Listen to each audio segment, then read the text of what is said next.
Hi friends, welcome to my channel. आज की इस वीडियो में हम क्लास 8 की UP board NCERT English book का चैप्टर नंबर 10 जिसका नाम है अ हीरो एक्स शुरू करेंगे। आइए वीडियो शुरू करते हैं। स्वामी 9 ईयर ओल्ड बॉय, एक यहाँ स्वामी करेक्टर हैं, वो 9 साल के हैं। Who lives in Malgudi village with his parents, जो कि एक मलगुडी विलेज में रहते थे। विलेज का नाम है, अपने माता पिता के साथ और अपने दादा दादी के साथ। One day his father was reading a newspaper. एक दिन उनके जो पिता हैं, वो एक न्यूज़पेपर पढ़ रहे थे। फादर, उनके पिता बोलते हैं स्वामी अपने बेटे से, स्वामी उनके बेटे हैं ये, और ये फादर हैं।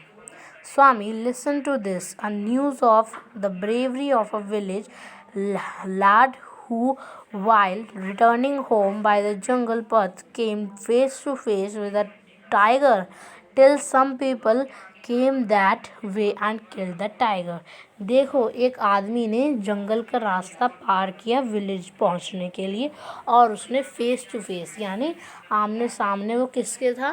टाइगर। उसके सामने कौन था? टाइगर, जिससे उसने लड़ाई की, और वहाँ जो बाकी लोग थे उन्होंने भी उसकी हेल्प करी।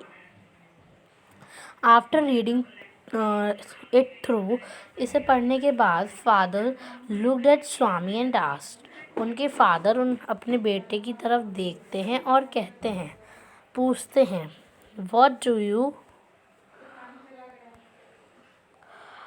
यू से टू दैट, तुम इस बारे में क्या कहोगे? स्वामी, I think he must have been a very strong and grown up person. मेरे ख्याल से वो बहुत बड़े और बहुत ज़्यादा शक्तिशाली इंसान हैं। Not at all a boy. एक बच्चे नहीं। Now, how could a boy fight a tiger? एक बच्चा कैसे एक टाइगर से लड़ सकता है? फादर, उसके पिता कहते हैं, a man may have the strength of the elephant. एक इंसान में, एक आदमी में एक एलिफेंट जितनी स्ट्रेंथ होती है, एक हाथी जितनी ताकत होती है। And yet be a coward whereas another man, और वहाँ मतलब दो टाइप के मैन होते हैं। मान लीजिए एक ये आदमी है, इसमें बहुत ज़्यादा ताकत है, वहाँ बहुत ज़्यादा है इसमें। एक बेचारा, एक दूसरा, ये भी तो इंसान ही है, बट इसमें उतनी ताकत नहीं है जितनी पहले वाले में थी। तो यानी दो टाइप के होते हैं, एक में एलिफेंट जितनी स्ट्रेंथ होती है, और एक कवार्ड। कवार्ड का मतलब होता है डरपोक, एक डरपोक भी होते हैं। कैन डू एनीथिंग, जो वो सॉरी हम लोग तो यहाँ है ना, coward. who may have the strength who may have the strength of a strong but has courage, can do anything। और उन लोगों में जो शक्तिशाली होते हैं, उनके पास बहुत ज़्यादा ताकत होती है। Swami, suppose I have all the courage. Swami कहते हैं, मान लीजिए अगर मेरे पास वो करेज है तो what can I do if a tiger attacks me, तो मैं क्या करूँगा अगर कोई टाइगर मुझ पर अटैक करेगा तो? फादर, उसके पिता बोलते हैं, let alone strength, can you prove you have courage. चलो इन बातों को छोड़ो, क्या तुम प्रूव कर सकते हो कि तुम्हारे पास करेज है, हिम्मत है? Let me see you if you can sleep alone tonight in my office. चलो आज देख ही लेते हैं, क्या पता कि तुम मेरे ऑफिस में अकेले सो सकते हो या नहीं। Swami had always slept beside his granny which irritated his father. जो स्वामी था, उनका बेटा, वो हमेशा अपनी ग्रैनी यानी ग्रैंड मदर के बिल्कुल साइड में सोता था, जो कि विच इरिटेटेड हिज फादर, जो कि ये बात उसके फादर को अच्छी नहीं लगती थी। स्वामी, उसका बेटा, कहता है, from the first to the next month I will sleep alone father. From the first to the next month, इससे अगले महीने से ही मैं अकेले सोना शुरू कर दूंगा। Father, no you must do it from today. नहीं, तुम्हें आज से ही शुरू करना है। In the evening Swami went to his granny and slept under her blanket. शाम को स्वामी सोने चला गया अपनी दादी के ब्लैंकेट में। His father came and said to him, उसके पापा आए और उन्होंने उससे कहा, फादर फादर कहते हैं गेट अप, उठ जा। ग्रैनी उनकी दादी कहती है वाई डू यू डिस्टर्ब, तुम उसे डिस्टर्ब क्यों कर रहे हो। Father rolled his bed and took it under his arm. Father उस ब्लैंकेट को ही लेते हैं, यानी अपने बेटे को ब्लैंकेट में ही रखते हैं और उसे अपनी बाहों में हाथों में ले लेते हैं। फादर उसके पिता उससे कहते हैं कम विद मी, चलो मेरे साथ आओ। Swami let me sleep in the hall please, मुझे इस हॉल में सोने दीजिए। Your office is very dusty, आपका जो ऑफिस है वो बहुत ज़्यादा डस्टी है। And there may be scorpions, और वहाँ पर स्कॉर्पियंस का मतलब होता है बिच्छू। Behind in your law books, और जो आपकी कानून की किताबें हैं उनके पीछे बिच्छू भी हो सकते हैं। Father no, you must learn not to afraid of darkness, तुम्हें पता होना चाहिए, मतलब तुम्हें पता होना चाहिए कि डार्कनेस से, अंधेरे से नहीं डरते हैं।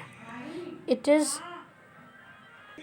मतलब उसके पापा कह रहे हैं कि तुम्हें अब डरना नहीं चाहिए अंधेरे से। You must cultivate good habits, यहाँ कल्टिवेट का मतलब है तुम्हें अब बोनी चाहिए अच्छी आदतें, यानी तुम्हारे अंदर अब अच्छी आदतें आनी चाहिए।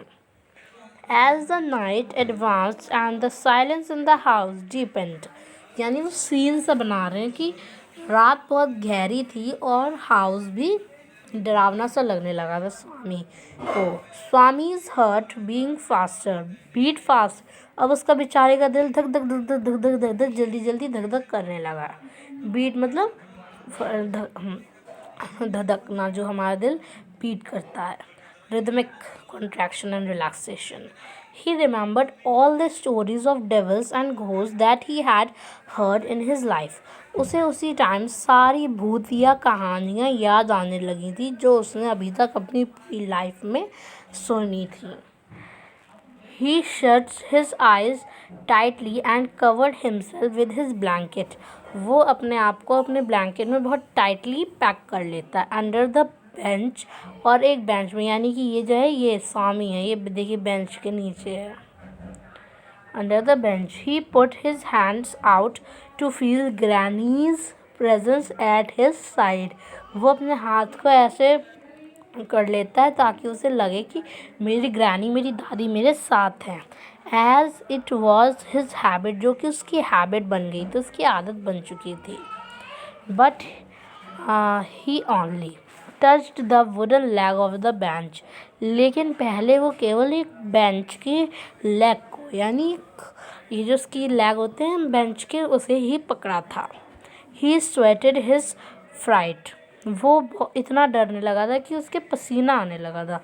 स्वामी move the edge of the bench, वो जो एज थी, किनारा, इसे हिलाया जा रहा था।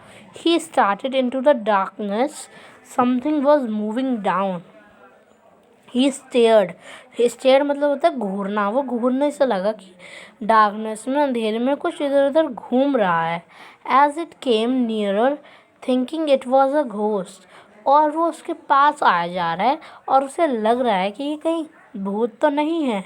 ही crawled out from under the bench and hugged it with all his might, और वो एकदम से वो अपनी जो बेंच थी उससे बाहर निकलता है, और 1 मिनट, उसकी जो बेंच है उससे बाहर निकलता है बिल्कुल, और फिर उस आदमी को या जो भी चीज़ है उसे पकड़ लेता है टाइटली। देखिए हमें दिखाया भी है, ऐसे ये है और ये बहुत टाइटली उसे पकड़ लेता है ऐसे, लाइक अ वेपन, जैसे कोई हथियार हो।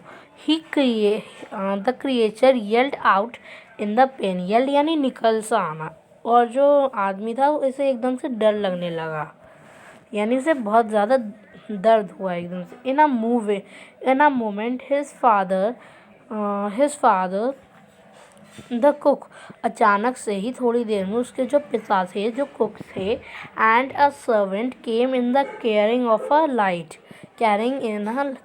अ लाइट, अचानक से उसके पापा और एक उसके जो कुक हैं वो लाइट लेके वहाँ आ जाते। All the three fell on the burglar who ले amidst the furniture with a bleeding ankle. और जिसे स्वामी ने पकड़ रखा था वो कोई और नहीं वो एक चोर था जिसे स्वामी ने इतनी टाइटली पकड़ लिया था कि जो उसकी एंकल थी, एड़ी थी, उसमें से खून निकलने लगा था। बर्गलर यानी चोर होता है। फादर कॉल्ड द पुलिस, उसके पिता ने पुलिस बुलाई।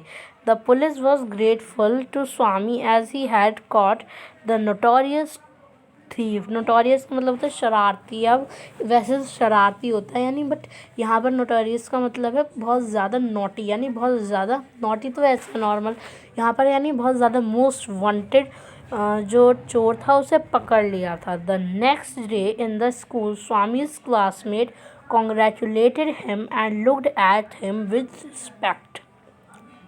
अगले दिन स्वामी के जो क्लासमेट थे उन्होंने स्वामी को बहुत रिस्पेक्ट से देखा और उसे कॉन्ग्रेचुलेट किया। The head master said that Swami was a true scout. उसके जो हेड मास्टर थे उन्होंने कहा कि स्वामी एक सच्चा देशभक्त है, यानी एक सच्चा नागरिक है। स्काउट मतलब होता है जैसे बॉय स्काउट होता है, जैसे अकेले रहते हैं लोग, बहादुरी वाले लोग। The news of his bravery was also published in the Malgudi Times, यानी जो मलगुडी उनका विलेज था उसके भी न्यूज़पेपर में उसकी फ़ोटो छपी हुई थी। दिस स्टोरी, अब हमारा चैप्टर कंप्लीट हो चुका है। This story has been adapted from the Malgudi days by R K Narayan. ये स्टोरी आर के नारायण की मालगुडी डेज वाले चैप्टर से ली गई है।